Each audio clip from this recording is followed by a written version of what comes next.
Day 1022 of the Ukrainian War Map, also known as the Russo-Ukrainian War. Juzzie here, and today is another update as I take a simplified and down-to-earth approach to some of the most important happenings on the ground in Ukraine. So starting off, we'll take a look at those Russian losses, as currently Russia sits on more than 757,000 military personnel losses, representing an additional 1,400 in the past day. Then as for hardware losses, 2 tanks, 20 APVs, and 3 artillery, with relatively mild numbers seen as the winter increasingly approaches, with an increased intensity of on-foot Russian storm assaults seen, as opposed to the more typical mechanized brigades, those assaults. And I'll show you something a little bit shortly in the video that illuminates the Russian vehicle situation even further. Then headed to the map, starting out in Russia's Bryansk region, as in the early hours of this morning, a series of explosions rocked the Transneft oil depot just east of the city of Bryansk, with reports indicating between 2 to 6 blasts. Local residents, supported by CCTV footage, confirmed the explosions, which resulted in a significant fire at the facility. Eyewitness accounts described the night sky illuminated in red from the flames, which created the dramatic scene at nearly 2 a.m, although not exactly Red Star red, but significant nonetheless. Now, reports indicate that Ukraine launched a successful UAV strike using the new Peklo cruise missile drones, hitting the oil depot with 6 confirmed strikes out of 10 launched. Meanwhile, the governor of Bryansk claimed that 10 UAVs were intercepted without causing damage. But the visible destruction at the depot clearly suggests otherwise. Now back to those drones used, the Peklos. I showed these off just the other day, mentioning the specs, including going up to 700 kilometers per hour for the speeds and a range of up to 700 kilometers too. And given that there is the inclusion of jet propulsion, this absolutely starts to put these new drones in the hybrid missile drone category.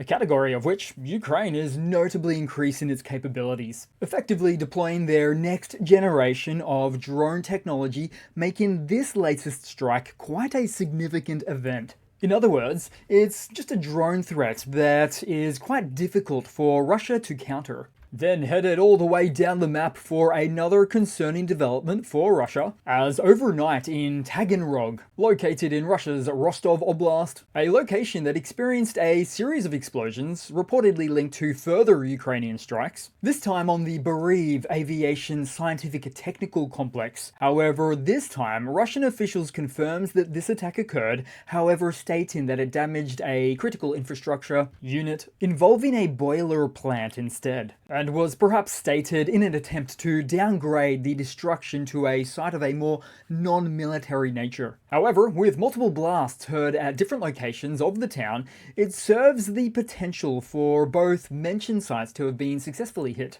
Now, locals certainly felt the impact, with some on social media, with their accounts dryly noting that the consequences of invading a neighbor can come back to haunt you, which is an unusual sentiment from within Russia, not often expressed. Then briefly headed all the way up to Moscow, as in an unusual turn of events on Bazovskaya Street within the city of Moscow, a group of migrants set their boss Alexander G's Havel vehicle ablaze. Frustrated over unpaid wages, they reportedly doused the car with a flammable liquid before igniting it. And so an event like this underscores deeper issues surrounding labor rights and payment disputes in the city, yes, even Moscow. Now, no injuries have been reported, but one has to wonder if boss Alexander G will be more prompt with paychecks moving forward. Then headed to Kursk, where the 1st Battalion of the 8th Special Operations Forces Regiment has successfully targeted and destroyed Russian supply vehicles in the region. Uniquely of note here, given my appreciation for showing distinctive elements,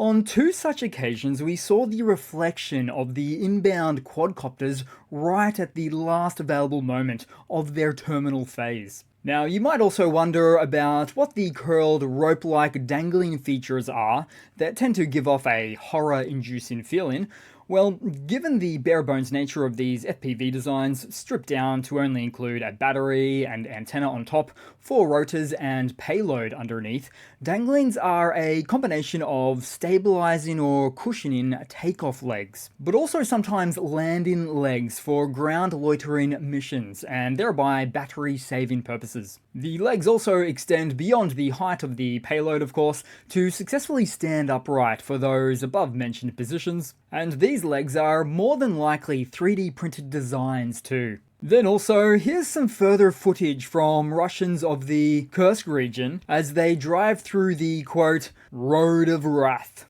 During their travels in the region, there's a burnt-out vehicle here, another vehicle there, burning in real time, and a couple more seen destroyed down on the horizon. Then headed down the map to recent developments in the Donetsk Oblast as the AFU's 28th Mechanized Brigade scored a hit on Russian infantry attempting to cross a canal near to Ozarenivka, which we might have to zoom right in for there. And so this is a somewhat uncommon occurrence, being that it's part of the ongoing wider dynamic of this region, as the Russian army is best suited to going around the canal and not across it. And so precisely where the canal ends is a little bit further south, where it no longer becomes an obstacle for the Russian forces, which occurs just before Donetsk, thereby having the effect of causing ongoing concerted Russian advancement efforts in that very region just beyond the end of the large water crossing, making it no surprise that there's been a long-term effort just southwest of the edge of the canal. Then briefly headed south to the Kharkova direction, where Ukrainian forces clearly have not yet given up this most southeastern pocket without a fight, and a sustained fight at that to date, with no real changes to speak of in this garrison, still somewhat impressively keeping the Russian forces at bay. Then to Zaporizhia, where the Russian army knows no shame, targeting anything in sight, by way of using one of their bogus drones targeting an IAEA service vehicle as it was en route to the Zaporizhia nuclear power plant via the E105 highway. Fortunately, there was no reports of harm to the occupants of the vehicle from the IAEA, aka the International Atomic Energy Agency.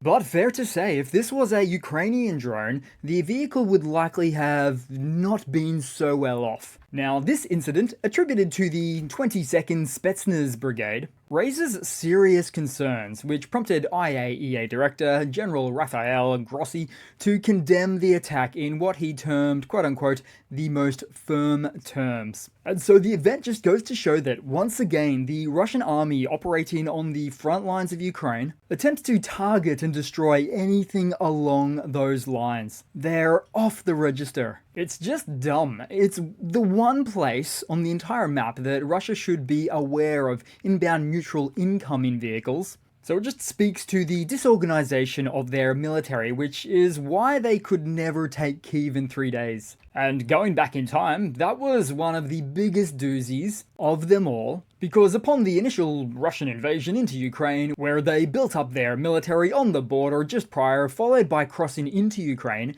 many of the Russian soldiers either A, didn't know they were in Ukraine, or B, didn't know they were there to capture Ukraine and the capital of Kyiv, or C, and one of my personal favorites, many of the ones that did know why they were there thought that Ukrainians would welcome them with open arms, somehow grateful to be liberated, only for the Russian soldiers to get a reality check pretty soon thereafter. So as you can see, it just speaks to the unprofessional disorganization for the Russian military, because it's good to employ good OPSEC tactics, but another thing entirely to lack communication on a need-to-know basis in order to correctly perform operations in the very first place. Then in a similar map update, next door, well, went way too far there, to the Ukrainian liberated north bank of Kherson, where Russia did it again. Because in the long form of this video, another Russian drone operator was aiming for, but missed with its drone-dropped munition,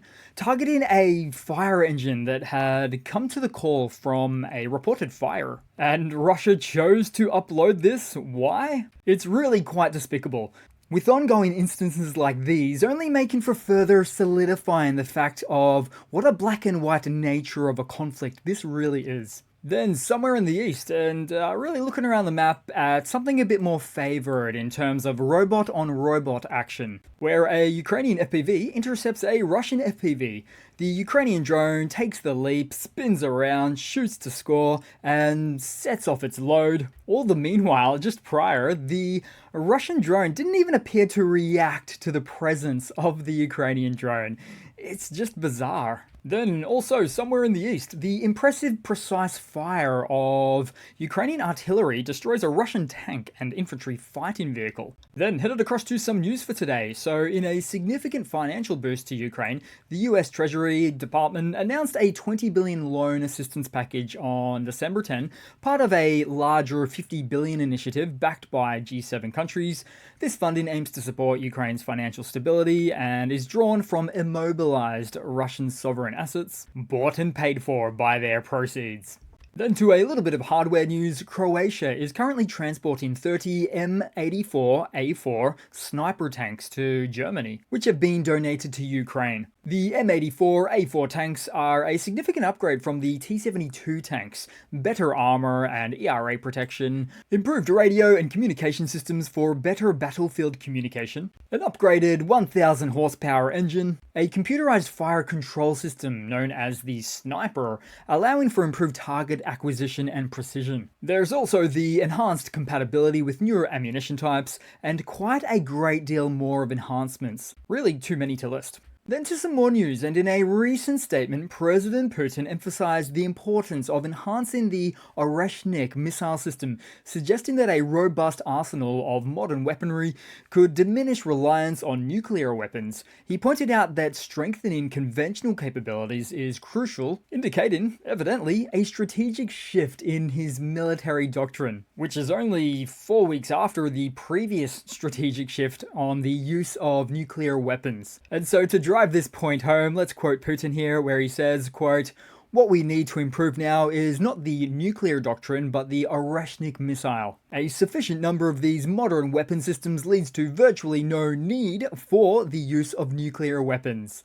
Wow, that's a real 180 right there. And so, as hypothesized, Russia is really trying their darndest right now to hold back from their former nuclear threat upon threat position. And even nuclear threat Russian monolith Medvedev recently said it was crazy to think Russia would ever go nuclear. So it appears Russia is really holding their breath on this one, on the threats, that is. At least up until the point where negotiations may or may not work out for the Kremlin come January 20, with Putin having somewhat of an expectation that Trump is his get-out-of-jail-free card for a ceasefire or end to the war, whilst retaining captured territory. But I sometimes get the feeling that Putin will blatantly lie to Trump, and Trump will know it, or somehow rub the president-elect the wrong way, making the Russian negotiating position more difficult for Putin to bear. But ultimately, it's anyone's guess what will happen when that time comes soon. Then headed across to a super quick ruble update.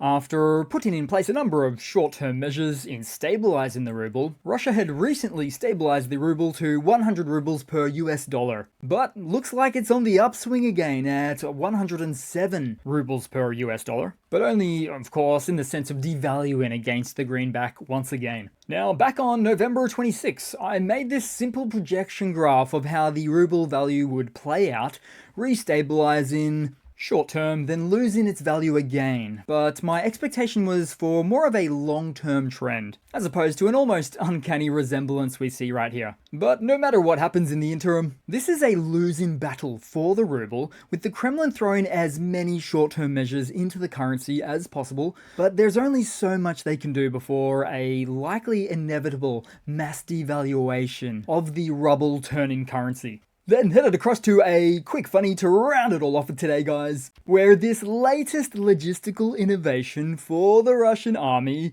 could have almost come from any time in human history, at least after the invention of the wheel. These Russian soldiers say it's exhausting work, their hands go numb, and that they need to take a smoke break every 100 to 150 meters. They also speak of concerns for the Ukrainian birds hovering somewhere in the sky, and apparently this setup has 4 people for every 1 wheel. So I suppose that includes the cameraman behind the scenes and the unit commander shouting useless slogans. But even without the use of actual armored vehicles or even unarmored civilian vans or cars for that matter, I feel like even the use of a motorized bike of 2 to 4 wheels would suit them better. And I just realized my calling of the Russian army a two-wheel army doesn't even apply here. How is it that Russia never ceases to outdo themselves? But not in a good way. So that's it for today, guys. Thanks again for watching. Please continue to like, comment, subscribe, and yeah, I do hope to see all of you guys there on the next one. Cheers.